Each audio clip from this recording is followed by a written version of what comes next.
بسم اللہ الرحمن الرحیم۔ السلام علیکم۔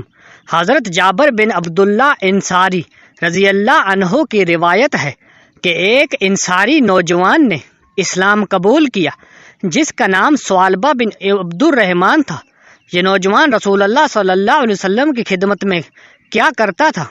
ایک مرتبہ رسول اللہ صلی اللہ علیہ وسلم نے انہیں کسی کام کے لیے بھیجا تو اس نے گزرتے ہوئے ایک انصاری کے گھر جھانک لیا تو اندر عورت غسل کر رہی تھی۔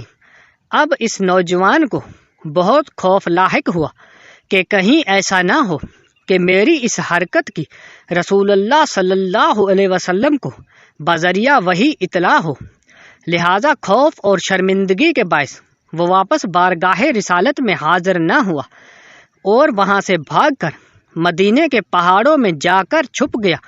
جب اسے غائب ہوئے 40 روز گزر گئے تو حضرت جبرائیل علیہ السلام نازل ہوئے اور فرمایا، اے محمد صلی اللہ علیہ وسلم، آپ کا رب آپ کو سلام کہتا ہے اور یہ کہ آپ کی امت کا ایک شخص ان پہاڑوں کی اوٹ میں چھپا مجھ سے پناہ کی درخواست کر رہا ہے۔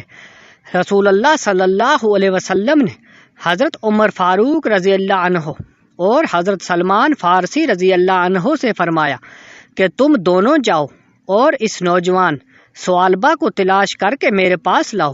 یہ دونوں حضرات مدینہ منورہ سے ان پہاڑوں کی طرف تلاش میں نکلے تو راستے میں مدینہ منورہ کے زفافہ نامی ایک چرواہے سے ملاقات ہوگی تو اس سے پوچھا کہ کیا تم نے ان پہاڑوں کے دامن میں ثعلبہ نامی کسی نوجوان کو تو نہیں دیکھا؟ اس نے کہا کہ شاید آپ لوگ جہنم کے ڈر سے بھاگے ہوئے نوجوان کے بارے میں سوال کر رہے ہیں۔ ان حضرات نے کہا، تمہیں کیسے معلوم ہوا کہ وہ جہنم سے بھاگا ہوا ہے؟ چرواہے نے کہا کہ وہ اس لیے کہ جب آدھی رات گزرتی ہے تو وہ اپنی پیشانی پر ہاتھ رکھے پہاڑوں کے دامن سے نمودار ہو کر اس طرح صدا لگاتا ہے کہ اے کاش تو میری روح کو بھی روحوں میں قبض کر لیتا اور جسم کو جسموں میں، اور مجھے فیصلے کے دن اس کے لیے مؤخر نہ رکھتا۔ حضرت عمر رضی اللہ عنہ نے فرمایا کہ ہاں، ہم اسی نوجوان کی تلاش میں ہیں۔ تو چرواہا انہیں پہاڑوں کی طرف لے کر چلا گیا یہاں تک کہ جب آدھی رات کا وقت ہوا تو وہ نوجوان حسب معمول اپنی پیشانی پر ہاتھ رکھے نمودار ہوا اور وہی الفاظ دہرائے کہ اے کاش تو میرے روح کو بھی روحوں میں قبض کر لیتا۔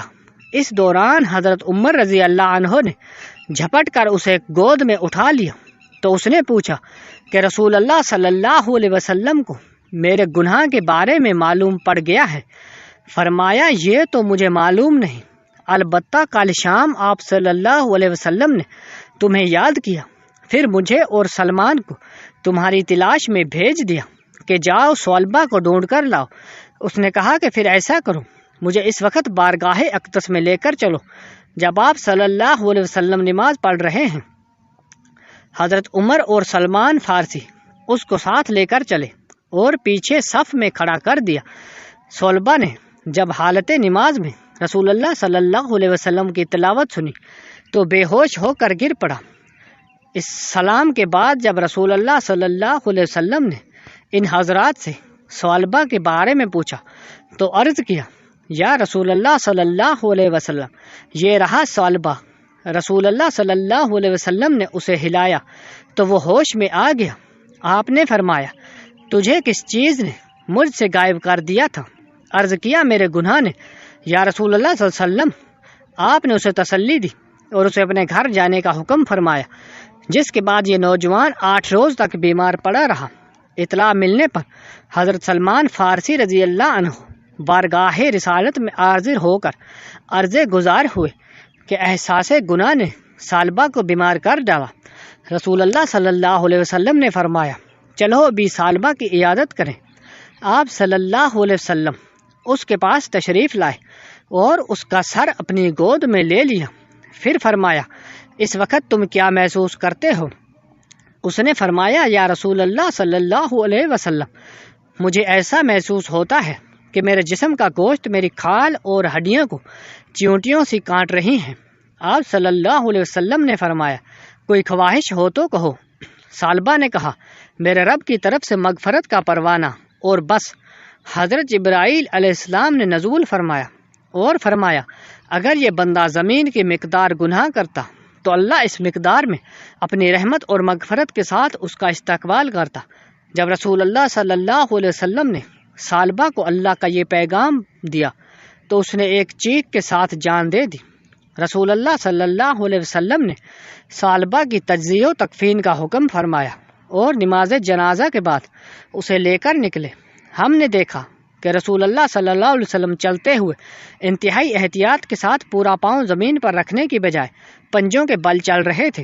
تدفین کے بعد رسول اللہ صلی اللہ علیہ وسلم سے اس کی وجہ پوچھی گئی تو آپ نے فرمایا قسم ہے اس ذات کی جس نے مجھے سچا نبی بنا کر بھیجا، وجہ یہ تھی کہ ثعلبہ کے جنازے کے ساتھ چلنے کے لیے آسمان سے اس قدر فرشتے نازل ہوئے کہ زمین پر پاؤں رکھنا مشکل تھا۔